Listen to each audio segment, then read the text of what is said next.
how to perform this safely and effectively to help you maximize your strength and muscle gains. The first things to go through before you deadlift are your stance. We want this about hip width, or it can be determined by doing a vertical jump on the spot. The next is the foot position. We want the bar over the midline of the foot, almost covering the shoelaces. Then we set our grip, which will be outside of the knees, about shoulder width apart.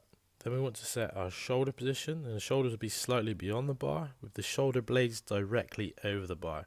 Then we set the lower back, that we want to have the natural arch, so not rounded. Then the hip position, which shouldn't be below the knees. We then finish the lift by driving the hips into the bar and squeezing our bum. So here is how not to pull. So the rounded back is not going to put the spine in a healthy position, and the bar being too far away from the body makes it a lot harder for us to lift. Then the second one is squatting the weight up. So my hips are too low, then the knees get in the way. This doesn't make for an efficient pull. And you may end up like Mike Tyson saying, "My back is broken." So here I am performing the deadlift correctly with all those tips put into use.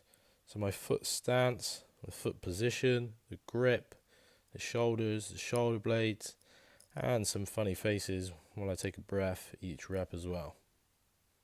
This is the foot position you should see when you look down across the bar going across the shoelaces. So this is an overhand grip, which is where we want to be. Then we have a grip too narrow, so you don't want to do this. Then we have the snatch grip, which is too wide unless you're trying to perform these. Then the alternate grip if you find your grip is failing you.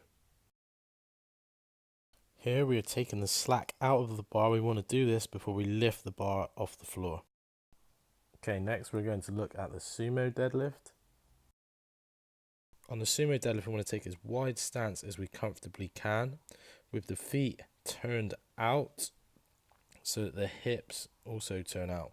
Then we want to think about driving the knees out over the toes, and we want to get that grip, and then pick the chest up and lift the bar.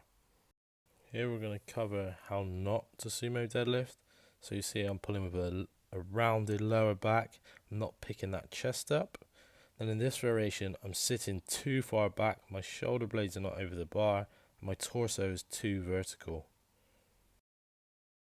So here I've set a good stance, I'm driving my knees out, I lift my chest before I lift, and then as the bar comes up, I drive my hips through explosively to finish the lift.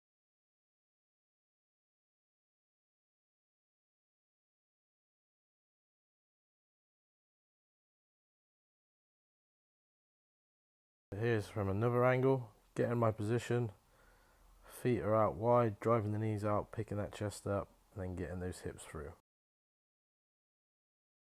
So here is the grip that we want on a sumo deadlift, so about shoulder width apart. We don't want to be in too narrow or too wide.